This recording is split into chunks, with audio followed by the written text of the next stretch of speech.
Good morning, gang. It's My at the seaside. We are still at our condo. You want to close that door, please, Jim? We are still at our little condo on the beach until Wednesday when we go to our little church in Loch Ness, which is just mainly teenagers, which is kind of cool. And on Sunday morning, guess what?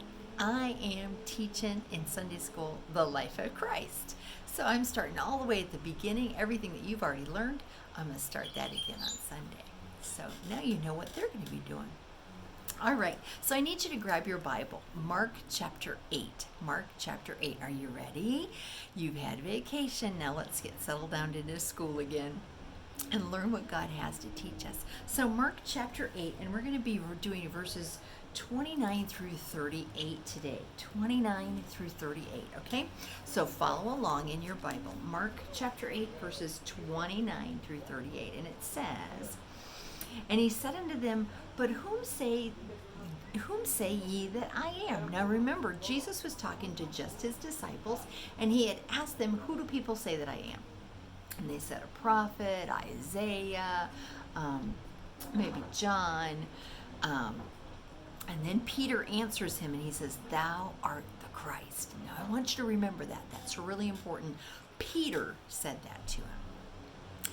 And then in verse 30 it says, "And he charged them that they should tell no man. And he began to teach them that the Son of Man must suffer many things, to be rejected by the elders and of the chief priests."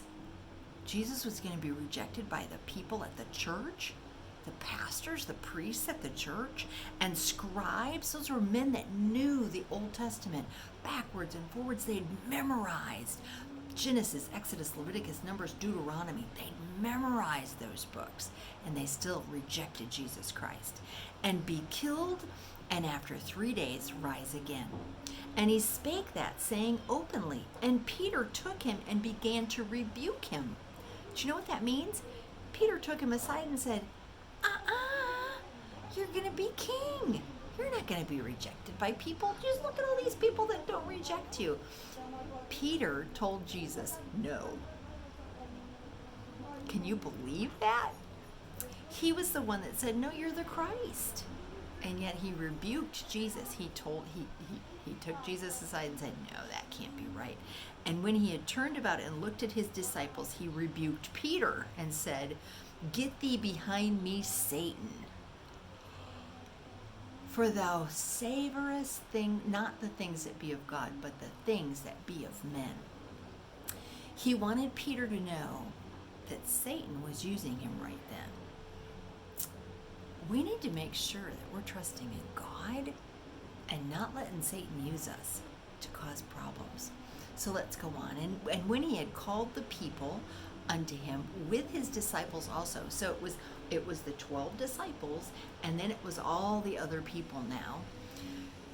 He said unto them, "Whosoever will come after me, let him deny himself and take up his cross and follow me."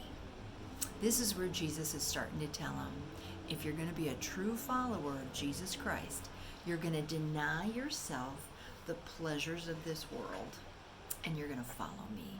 You're going to do what I want you to do. Not necessarily what you always want to do all the time, but what I want you to do. He says, let them deny yourself, say, "No, I'm not going to do those things that the world wants me to do. I'm going to do what Jesus wants me to do. And take up his cross and follow me. For whosoever shall save his life shall lose it." That sounds kind of strange. If we save our life, we're going to lose it. See, the world says, "Oh, you need to have this and all of these wonderful things." But Jesus says, no, deny those. Don't get so involved in the world that you forget you're here for a purpose. And he says, "Whosoever will save his life shall lose it. But whosoever shall lose his life for my sake and the gospel's, the same shall save it." See, if we live for the world down here, we're not thinking about our future in heaven. Our time on earth is really super short. I want you to think about that. My daddy lived until he was 80. Papa's grandmother lived until she was 104 years old, which is super long on this earth. But I want you to think about that. Eternity is forever. Millions, millions, trillions, billions of years. And so 80 years or 104 years down here is like really short. So he's saying, let's read it again. He says, but whosoever shall lose his life for my sake and the gospel's, the same shall save it. We need to look past this world and the time we have here on earth and look towards heaven and how much time we're going to spend with him eternally. And we need to make sure that our friends know about that. We need to make sure that the people around us know about that. Last night, Papa and I were walking on the beach, and we met a couple. He was from Hawaii, the United States, and she was from Germany. And we started talking, and they, of course, asked us, why are you in Albania? And so we got to tell them we're here because we're missionaries. We're taking the place of other missionaries, and we're telling people about the gospel.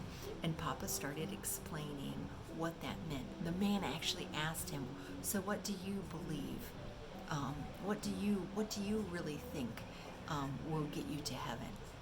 He opened the door and let Papa talk to him. And tonight we're going to go out to eat with them again. So we need to make sure that we're looking for opportunities, people we can share the gospel with. That's what this is talking about. Thinking about our time here on earth is super short and how much time we have in heaven. Let's see what else he says. For what shall it profit a man? What good is it if he shall gain the whole world but lose his own soul? If the wealthiest man on the planet, if he gets money and gets, what good is that? Because our life is so short, we need to be planning for heaven. And so many people here on earth are planning for right now and not thinking about what will happen when they die. There's an eternity that we need to tell them about. For what shall a man give in exchange for his soul?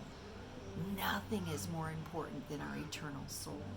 Whosoever therefore, verse 38, shall be ashamed of me and of my words in this adulterous and sinful generation, in this dirty, filthy world, of him also shall the Son of Man be ashamed when he cometh in the glory of his Father with the holy angels. Kids, today this is the lesson. We're here for such a short time. It doesn't really matter what we get, what we gain, how big our house is, how many cars we have, how much money we have in the bank. What's truly important is, are we right with God, and are we sharing that with the people around us? Are we glorifying God with our life? I hope you have a great day, and I hope you think about that today. Am I glorifying God and planning for eternity, or am I just thinking about here and now? I love you. See you on Thursday, I guess. Bye-bye.